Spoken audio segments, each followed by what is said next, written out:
Hello, I'm Father Joe Roesch of the Marian Fathers of the Immaculate Conception. Thank you for joining us as we continue with our year-long journey reading the diary of St. Maria Faustina Kowalska from beginning to end.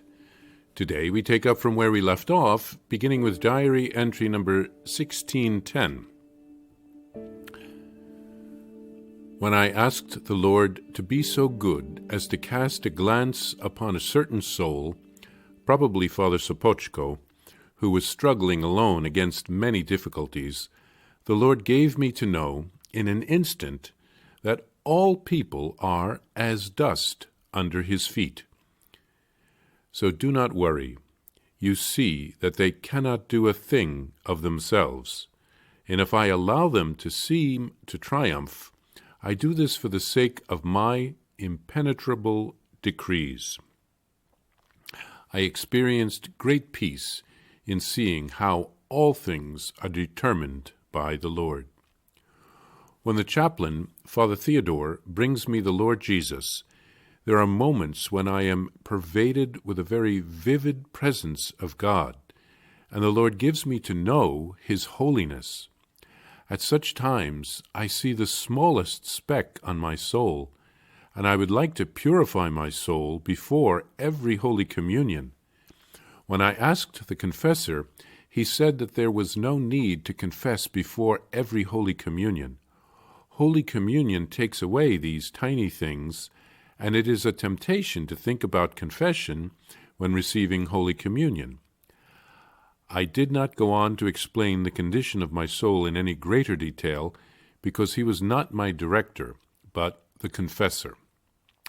This knowledge does not take up my time, because it is faster than lightning. It enkindles my love, leaving me with a knowledge of myself. February 20th, 1938. Today the Lord said to me, I have need of your sufferings to rescue souls.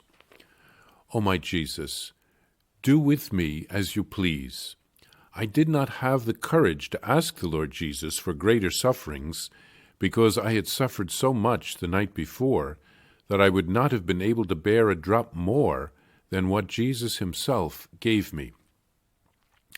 Almost all night I had such violent pains that it seemed all my intestines were torn to pieces. I threw up the medicine I had taken.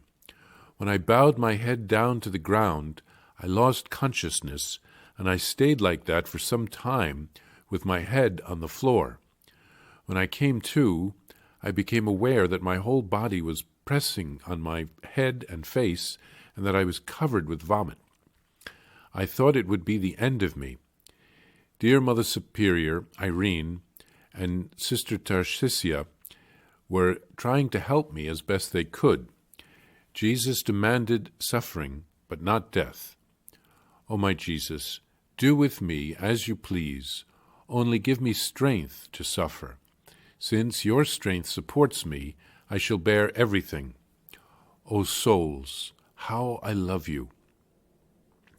Today, one of the sisters, probably Sister Amelia, came to see me and said, Sister, I have a strange feeling as though something were telling me to come to you and commend to you certain problems of mine before you die, and that perhaps you will be able to beseech the Lord Jesus and arrange these things for me. Something keeps telling me that you will be able to obtain this for me.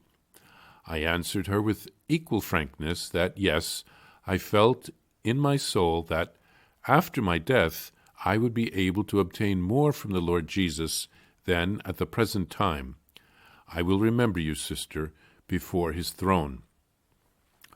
When I entered the neighboring dormitory to visit the sisters who were ill, one of them said to me, Sister, when you die, I will not fear you at all. Come to see me after you die, because I want to confide to you a secret concerning my soul, something I want you to settle for me with the Lord Jesus. I know you can obtain this from him. Because she was speaking in public, I answered her in this way. The Lord Jesus is very discreet, and so he never betrays to anyone a secret that is between him and the soul. O my Lord, thank you for for conforming me to yourself through immolation. I see that this earthly vessel is beginning to crumble. I rejoice in this because soon I will be in my Father's house. Cross-reference John 14:2. February 27th, 1938. Today I went to confession to Father Andras. I did as Jesus wanted.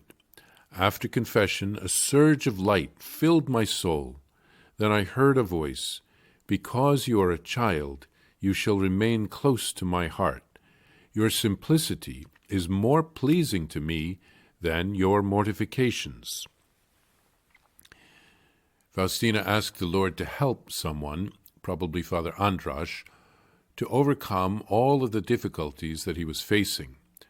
The Lord told her not to worry. There was no earthly obstacle that was too big for the Lord to overcome. Everything was in his hands. Faustina felt at peace after the reassurance. And then Faustina writes of receiving special graces when the chaplain brings her Holy Communion. She feels the presence of God and his holiness and her unworthiness. But Holy Communion and the penitential rite take care of venial sins. Jesus wants us to concentrate on him when we receive Holy Communion and to not get distracted by anything else, even thoughts of confession. Jesus asked Faustina to suffer to rescue some souls from hell. She offered herself. Her suffering was awful, as she described it in a very graphic way. Jesus supported her with his strength. The sufferings bring redemption, as Jesus' suffering on the cross did for us. Faustina promised to pray for a sister after her death, and then she visited another sick sister, and that one wanted her as a sort of a delegate to settle something with Jesus after her death, some sort of a secret. And Faustina told her that Jesus is very discreet. He works with each soul individually and doesn't need a go-between when it comes to secrets. He won't reveal a secret that he has between him and a soul. And then Faustina saw that her body was beginning to give way. She rejoiced that heaven was finally near. She received a special grace after confessing to Father Andras. Jesus told Faustina that her childlike simplicity was more pleasing to him than her mortifications and her sacrifices. He said this because she was obedient to him by going to confession to Father Andras. She had been hesitant to do so at one time, thinking that Father Andras wouldn't understand what she was going through. But Jesus had reassured her that he gives special graces to her spiritual director to understand her soul.